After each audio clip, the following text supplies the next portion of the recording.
Welcome to the Leadership Roundtable, a podcast with Dr. Conway Edwards, where our goal is to help you increase your leadership capacity. Let's get ready for today's episode. Hello, everybody, and I am so excited that the Criswell College has become our first sponsor to this podcast. And Pastor Matt, tell us a little bit about the Criswell College. Yeah, Criswell College is really passionate about integrating faith into Christian studies with the primary goal of creating a lifelong learner who's fueled by their faith. And that's what their mission is to provide ministerial experience, but also professional experience throughout higher education for men and women to prepare them to make a difference in the world today. I love the Criswell College. One of my dear friends who is a part of our global experience graduated from the Criswell College. Shane Purett graduated from the Criswell College. And so if you're a student coming out of high school and you're looking for a place to go to further your theological training, please consider the Criswell College. Welcome to the Leadership Roundtable, a podcast with Dr. Conway Edwards, where we get together every month and we talk about how we can expand our leadership capacity. We want to say thank you for joining us today and also remind you that you can get all of our show notes, and you're going to want to grab those today at visit1cc.com/leadership roundtable. Thank you again for joining us. Time to hop in. How are you doing today? I'm doing pretty good. I'm pretty excited about the whole Climb conference that we just experienced. Yes. Thank you for those of you who are here for being a part of that. And if you have not yet, you need to get the replay. It was epic. It really was. I think your leadership team will benefit significantly from it. Yeah, we could do a whole show just recapping that, but we won't do that. For sure. John Maxwell and Dr. Tony Evans. Come on now. That's all we got to say. My God. Just those two names is all you need to know. Yep. Today, we are finishing up from our last podcast, Disruptive Trends from 2026 for Black and Brown Churches. And we've been through the first 5. You can review those in our show notes. Just for a quick review, churches will be evaluated by usefulness, not just inspiration. Economic displacement becomes personal. These are all from last month. Giving education, teaching on giving is critical. Flexible multi-purpose facility needs, and AI is moving from pilot to production. And today we pick up with numbers 6 through 10. And the first one is skills-based hiring over credentials.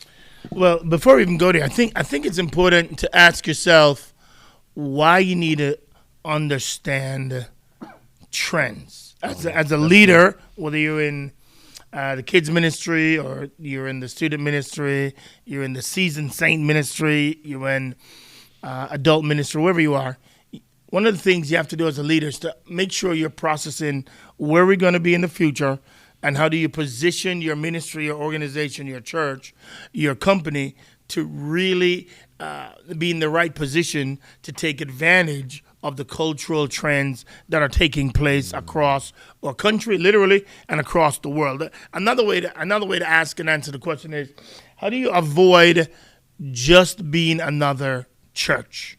How do you avoid just being another ministry? Everybody, you all know this, there's a path that we all go down, and this will be in the show notes for you. There's a path that we all go down. It's called the default path. Everybody starts as insurgents. They get excited. They know the needs of the people, and they go there, and then over time, you become a incumbent, meaning you're doing good, but now bureaucracy tries to get in there, and then ultimately you die and you become a struggling bureaucracy. You know the drill. If I name some companies, you know which one is the insurgent and you know which one is the struggling bureaucracy. All right. If I say the word Netflix, you know that's an incumbent. They're trying to pull it off. They're crushing it. If I say the name Warner Brothers, you know they're the incumbent. And if I say somebody like let's see, Blockbuster, you know they died. All right. So the question is, where on the default path is your organization or ministry? And the reason you need to figure out what are the trends in the future that's going to disrupt us. It's because you need to discern what could disrupt us in the future, and then how do we position ourselves to either thrive from that, and two, how do we position ourselves to literally crush it in the environment that you're in. So if you don't do that, you'll become just another ministry. A church, somebody drives by, a ministry, somebody say, don't want to be a part of that anymore, which is why it behooves you to figure out what's coming in the future and how do we position ourselves, how do we posture ourselves to take advantage of the new things that are coming. And that is why every leader should know that. Now, let me define a couple terms, man, and then we go forward. When I say insurgent, what that means is you're coming into the market, you're not yet there, you're looking for needs. These are the people who create stuff that everybody wants. For example, Uber. You know the story of Uber. A dude sitting, waiting on somebody, a taxi to come get him. Couldn't get one. So he says, why is it that anybody can't be a taxi and pick somebody else up? And all of a sudden, Uber gets started. You should be asking the question, what are the needs of our community? What are the needs of the people that I'm ministering to? And how can we legitimately create new environments, ministries, tools to meet their needs? So that's how we all should be thinking if we're really trying to be on the cutting edge of meeting people's needs. The problem is, over time, you move from an insurgent and you start focusing inward and no longer outward. And once you do that, you're on the default path of dying. That's why this conversation is so important. That's why we wanted to do it for you. And that's why we're giving you 10 of them for you to then discuss with your team and see how we can best serve the community and bring glory to Jesus. All right, so this whole diagram right here will be in the show notes. I think it's great for you. On the other side, you have what a founder's mentality is. That'll be great for you too, and for you to discuss with your team. All right? Okay, Matt, let's take it away. What do we got? So, number 6 on our list is, for a trend, is skills-based hiring will be over and above credentials-based hiring. 100%. That all that means is while going to seminary is important, while going to Bible college is important, while going to a business school is important, what people want to know is, can you do the job? And do you have the habit? Do you have the skills? Do you have the passion, the warrior spirit to pull off what the assignment is? Part of the challenge when you go to seminary, depending on the seminary you go to, you get extraordinarily critical. And the problem with critical is you forget that you're just ministering to people. So usually what we like to do is we like to make sure they're in the ministry first and then send them to seminary to go get their training and their development outside of that. Matt, you can talk a little bit to why we do the internship model to get and understand where people are before we choose them. Lawyers do it. Business schools do it. Everybody else does it. Why have we started it as a church, and what does that look like? Yeah, we've done that just because the best way to learn if you can do ministry is getting into ministry and to invest in the next generation, to give our interns practical skills on what does it look like to do this. Because like Pastor Conway mentioned, just going to seminary makes your mind takes your mind into a different place, and you need to be in the laboratory. So when we have a group of interns every year, they're able to get involved in every area in our church, and they're able to exercise their gifts, skills, see if they are called to ministry. And it's so much easier to train somebody up through their skills and their calling than necessarily to find somebody who's got a degree and has no expertise. And that's for ministry. It's the same thing. In the real world today, we're trying to. There's a need for people who have the skills to do jobs, not just degrees on the wall, and that's going all over the place. And there's going to be jobs that are going to be vacant because people are so enamored with degrees and skills and AI, they don't know how to just get the work done. Yeah. So in ministry, it's the same thing. It's gonna be a time probably in the future where seminaries are going to struggle to survive, because. I agree. I think the future model is going to be that seminaries would partner with churches, and that it's happening already, and that they'll bring their seminaries into the church, so that it's a partnership that's made there, and I think that would be vital for the future. Yeah. What I love about the internship is I was talking to somebody sometime last week that did an internship at a law firm, and they just reminded me how hard they had to work as an intern in a law firm, and that they literally seldomly went to sleep because they really lean into these internships to make sure that these new rookies know what they're doing, are putting in the work, and are crushing it and getting it done. And I just laughed and I thought, what? You mean to tell me for real? She said, the person I was talking to said, I didn't go to bed literally until 1 o'clock every single morning because I was working so hard to make sure I was impressing the person above me because they determine the future of that individual intern, whether or not they're going to bring them on staff,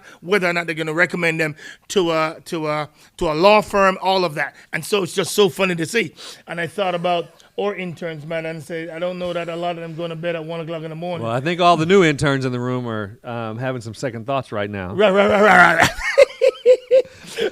But you have to put in the work. Absolutely. It's the same way. On a sports team, the rookies carry the bags. I mean, it's everybody's got to put in the effort, the work, and prove themselves that they really – you'll find out real quick if somebody's called to ministry through something like that, because if you're not called, you won't have the energy to carry that through. That's if you're fact. called, you can make it through. That's a fact. Yeah. I love the opportunity, though, because I just think we get to help other churches, we get to help our own church, and we get to help the body of Christ as a whole. So I love it. Incredible job. Hey, no, Pastor Mike, before we go to number 7, I just want to encourage everybody, because we did this last year as well, and we had 8 disruptive trends for Black and Brown Church in 2025. I would highly recommend that as a team you go back and you discuss these as well. So number 1, last year was focused on the entire experience, not just the sermon. Number 2 was singles and solo parents are forgotten, which they really are.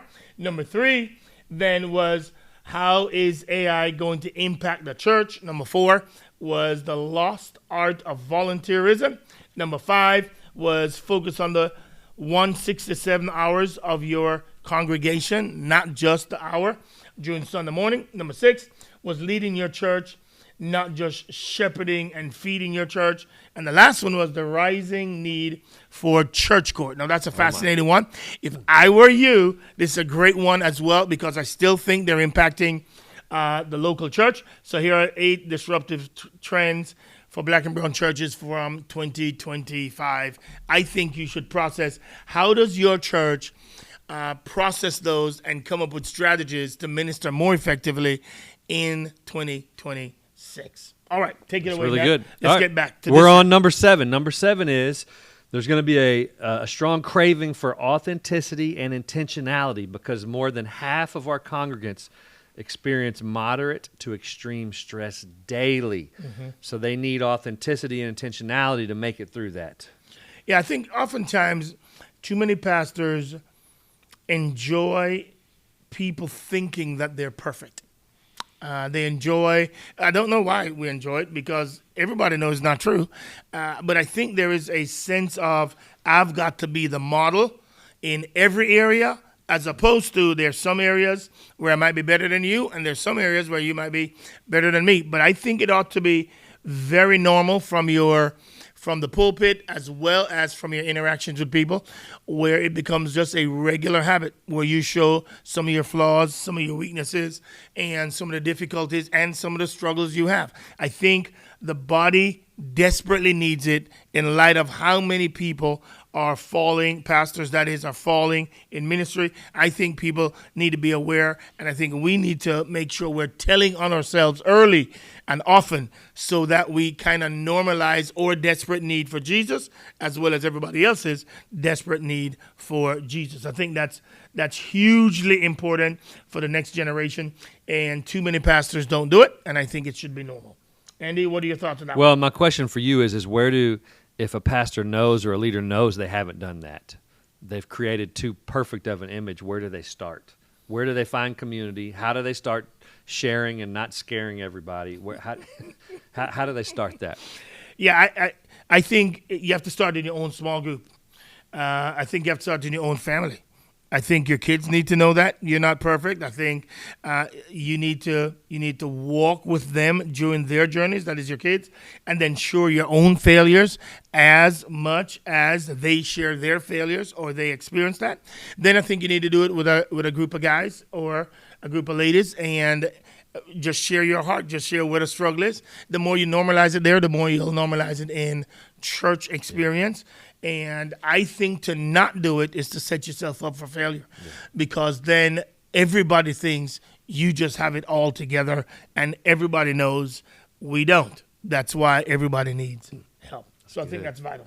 All right. Well, next up, number 8 is two-way conversational ministry.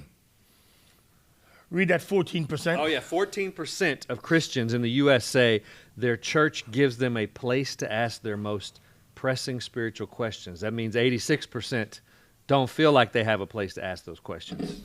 I think this is one of the big ones that the church can really take advantage of. In other words, all your Sunday morning sermons are one directional. They're monologues where you get to talk and everybody get to listen. I think there need to be spaces where people get to interact back and forth to understand how you really feel. A lot of issues today are so complex. There are no right and wrong answers. There are gray areas that we have to hold attention. And I think for us to believe that everything has a yes or no answer is just naive and not smart. And I think we need to create environments where that's the case. So, especially with the political climate that we have right now, people don't know how to think. If you choose one side, or then everybody else on the other side don't like you. If you choose the middle, then they're wanting to literally get you and pull you to one side. So I believe that it's a season where we need to ask and answer as the church. How do we create these environments where people can really get real answers, even if they're not black and white? But people can struggle with the tension, knowing that it's something we need to manage, not solve.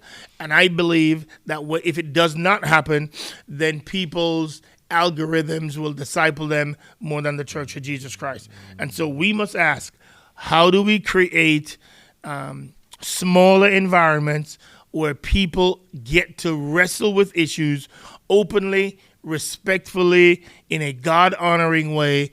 And I think that's vital to the whole process.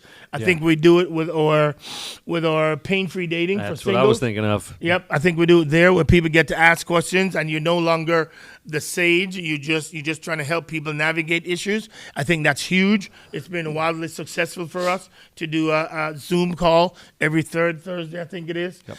And we just kind of have singles ask any questions they want to ask. We have a topic that we discuss, and then we just open it up for questions, and it lasts about 2 hours, and it's an incredible time every time we do it. And I think that should be more normal than ever in the future. How do you do it? How do you create it? How do you sustain it? Becomes critical. We used to do the unity table where we ask people in our church to get individuals that don't look like them and just go out and have a meal with them once a month. And I think that's the beginning of the process again. But we need to solve this, because if we don't, people will be so one-sided in their orientation, and it's because we do not have an environment where they get to hear both sides of the story. Yeah. What do you think, Danny? Yeah, it's pastors, it's just leaders, it's making ourselves accessible, not just having the illusion of accessibility, but really being accessible. Pain-free dating, that's monthly, and people get to ask their questions, and you just need to log on and see the questions. They get to ask their real questions. It's really fun. We do one for couples. It's not as exciting, but couples ask questions on our monthly couples pillow talk. But any environment, or maybe it's leadership meetings or volunteer meetings where you meet with large groups of people, where you can open the floor to them. I think morning prayer is a good one too. Morning prayer where you get to send in prayer requests. It's just not one way. The goal of this deal is to hear people's thoughts, defend the faith, wrestle with deep theological issues or cultural issues, and show people that two people on extraordinarily opposing opinions can think differently and still love Jesus at the same time. And how do you manage that tension becomes what I think we need to live there way more than we currently do. Yeah, and I'll just last one I'll say is our men's Bible study. We have a 30 minutes of that every time we gather is for small groups. It's discussion-based gathering. It's where guys can get in circles and talk about what they just learned and not just hear it and go home. So that creates environments where all of the guys at our church can do that every other week when we gather. So just wherever you can do that. Yeah, but I just think there's so many more areas that we haven't even begun to tap the surface of it. I just think we need to think long and hard about creating environments where people can get passionate and remain godly at the same time. And I think if we don't do it, the popular podcasters and YouTubers are going to win the discussion. And I know we just hope that person loves Jesus, because if they don't, I think we have allowed the rest of the world to disciple our people because we're stuck in the Sunday morning only experience, and I think we need to make some adjustments there. All right? That's good. Cool. What else you got? Let's go on to number 9. Number 9, we've got 2 more. Number 9 is sporadic attendance as the new normal. Mm-hmm. It says Gen Z and millennials now attend church nearly twice a month on average, but this means they're still absent more than half the time. Yeah. This one I get really, really, really, really passionate about, because now you have to ask the question, how do we not make all of church about Sunday morning? And how do you capture people's attention during the week and not just on Sunday? I when I coach pastors, I tell them all the time, stop putting your videos up about your sermon. There are too many people better than you and me, so leave that alone and go to some other area, because people can get YouTube 24/7 now. So what are you specializing in to inspire your congregation that's not just your morning Sunday morning sermon? So in light of that, you can do a lot of things. You can do how do you engage people in sports when normally sports just owns it and the church has no influence there? How do you own people in sports and get involved in sporting activities where people can literally live out their faith on the playing field, whether that's cheerleading, whether that's soccer, whether that's whatever the sport is? How do you pull that off? I think that's hugely important to ask and answer and wrestle with. How do we engage people apart from Sunday morning? Because our mission is not just for Sunday morning, it's to live all of life under the lordship of Jesus Christ. How do we create environments and encourage your people to do that in everyday life, as opposed to simply just the 1 hour or the 2 hours that you have on a Sunday morning? All right, customized ministry is another one. How do you get people to experience ministry, study the Bible for themselves at their home, as opposed to a church? We do the equipping center here, and they get to watch a video, 2 or 3 videos perhaps, where they get to learn and then interact on a Zoom call. But how do you get people, since they're not coming to church every week anymore, they've already concluded it's not that important to me, my kids' lives are too busy, then how do you get them to study the Word of God on their terms, yet still making it effective and efficient so that they can know how to bring all of life under the lordship of Jesus Christ? Andy, what else you got for that? You covered everything I was going to say. So I had everything locked and loaded. But the equipping center, Bible study, small groups, volunteering, just as many ways. The most important thing, I think, is to keep people engaged. Yep.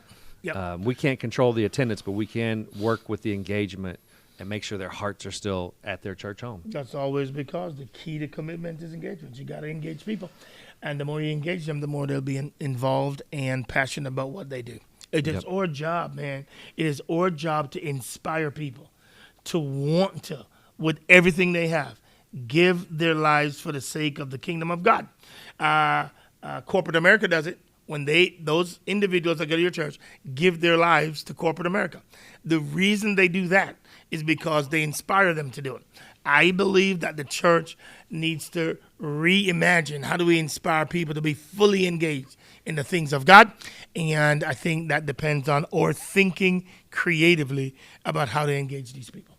All right, the last one, number 10, I really want to see what you have to say about this, is number 10 is the Gen Z male resurgence that's happening right now. Yeah. I am the most excited about this one. more men are going to church than women. 45% of men report weekly church attendance. 36% of women report weekly church attendance, which means, men, we have a unique opportunity to give a pathway to these men for them to follow. This excites me more than any of the other ones. And what that means is, I believe, and I've asked our men's ministry leaders to come up with a pathway for manhood. How do we come up with a intensive discipleship, manhood pathway that men can take, get credit for it, and then equip them to go redo it with somebody else? What men desperately need is something to do and something to be a part of. And too often, we just want them to sing 3 songs and listen to somebody pontificate. And I want to suggest that we have a unique opportunity with 45% of men going, that we create a pathway that they can hold handles on and then reproduce that. I am convinced, completely convinced, that only 3 things last forever. God, His Word, and people. So that means men, we need to teach men how to get to know God through His Word and pour it in the life of other people. Well, in order to do that, you got to give them a game plan that they can use for the rest of their lives. It changed my life about 35 years ago when my disciple at the time, Dr. Howard Hendricks, who's now with the Lord, when he discipled me for the last 35 years, I've done the exact same thing he did for me every year for 35 years. And I'm asking you, men and women, that we ought to create a pathway that men can sink their teeth in and then do it for other men. It will change their lives. What you cannot do is just get them to serve. That's fine serving, but it cannot be only that. You gotta come up with some form of game plan, curriculum that they can use, and that you celebrate men in that church so that everybody knows these men have been trained, have been discipled. It's the reason why every single month, twice a month, I'm pouring into some fellas. I usually have about 40 of them, and I'm pouring into them, and then they get to go pour into other men. The key, I believe, to a thriving church is not Sunday morning, it's how many people you're discipling. Nobody ever sees it. It's harder. It's more messy. Nobody ever sees it. But the more you do it, the healthier and the more thriving I think your church will become. Andy, what are your thoughts on this one? No, the opportunity, and I was going to ask you the difference in when men step up and lead, what difference that makes in the church. Because well, since God's given men the assignment to have leadership roles, then it just feels normal. It feels like this is what it should feel like. And it's one of the reasons why we do men doing communion. It's one of the reasons why we do men doing our offering. Nothing against the sisters, but there's just something when men feel they can have their rightful role as leaders in the church. There's just something unique about it. By the way, don't send me no email. Women can lead in the church too. I'm just saying in this context, we're encouraging men in Jesus' name. It's a unique opportunity. Those numbers have not been, they've been the opposite of that. For centuries. Ages. Yeah. So that's exciting. So we've got the 10 trends. What does somebody need to do with their team to go and review these over the next month or so? Yeah, if I were you, I would look at them and I'd ask, based on our skill sets that God's given us, based on the core capabilities that our church has, your church has, which one of these can we lean into? And I'd only choose 3. Which one of these can we lean into more than ever before? And who can run point on them to take advantage of it in whatever ministry you're in?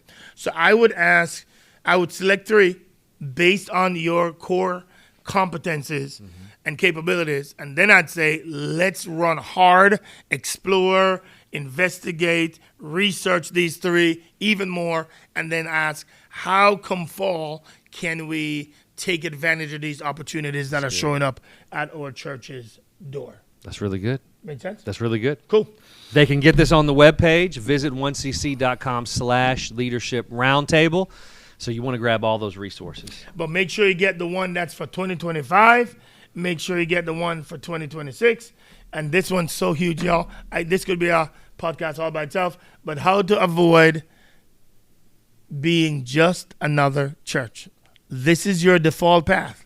Your job is to make sure you're going against the default path. Yep. All right? Thank you so much for joining the podcast today. It has been an honor to have you here with us.